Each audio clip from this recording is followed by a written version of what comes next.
Hello everyone, in this video we are going to understand the switch function of the transistor, and in the previous video we have already studied the basic working of a transistor. It's a 10-minute video. If you haven't watched it, watch it first. You will get notes in the description. Now, before understanding the switch function of the transistor, we will understand the basic circuit. In this circuit, you can see that there is a battery connected to the bulb and bulb is glowing. It means that electrons are flowing through the wire. Okay. Now, have you ever thought that why we need to connect the negative terminal of the wire to the bulb? Because we know that electrons flows from positive terminal of the battery, so why we need to connect the negative terminal of the battery to the bulb? Why we need to do such? So there is a little bit of clarification. The role of battery is not to generate electrons. Its role is to throw electrons, and as electrons will throw, it would flow and it would pass through the bulb and bulb will glow, because the flow of electrons produces charge, and charge is responsible for current, and current is responsible for glowing of the bulb. Now, what happens if we don't connect the negative terminal? So if we don't connect a negative terminal, electrons will accumulate at this position. As we know that battery can't generate electrons, so there are limited number of electrons, and if battery will not get electrons again, so how will it be able to throw them again? Okay, now comes the main part. What if we connect a transistor to the circuit? Now, as you can see, there is a transistor, this is collector, base, emitter, blah blah blah. We have already discussed it in the previous video.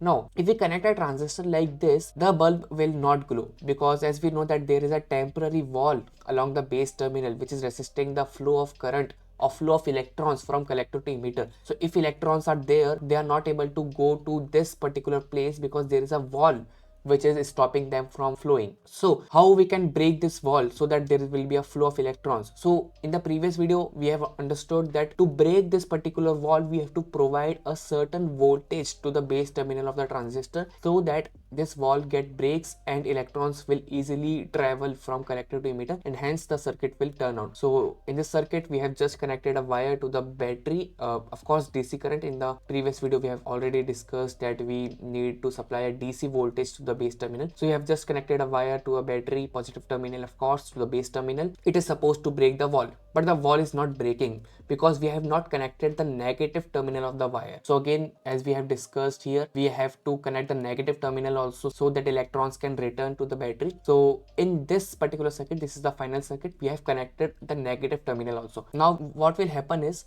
the electrons will start from here. Okay, they will flow.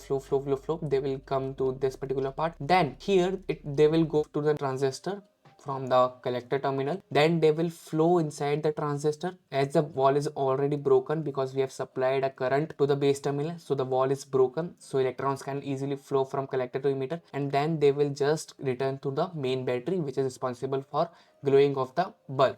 Now what happens here? Electrons will come outside of the transistor, flow from emitter, and here some electrons will go to this particular battery, battery number 2. This is battery number 1. So some electrons will go to battery number 1, which will make the circuit for the base terminal. So base terminal will stay on and the main circuit will also stay on. So this is how a transistor work in a circuit. It is acting like a switch. If we just turn off this particular battery, so there will be again a wall along the base terminal, and electrons will not be able to flow from collector to emitter, and the circuit will again stop. Now comes the real question: why we need transistor for switch? Why we can't just use a removable? This is a removable conducting device. This particular device is a removable conducting device, and as it is conducting device, so electrons can flow through this particular device, and as it is removable, we could manually remove this device, and hence circuit is incomplete. The bulb will not glow. In this particular case, bulb is glowing because the circuit is complete, but here we have removed the device, circuit is not complete, so bulb is not able to glow. So why we need a transistor? Why we can't just use this particular stuff for a switch function, for performing a switch function? Why we need a transistor for a switch function? Now you will get answer to this question in the next video, where we will discuss the amplification function of a transistor,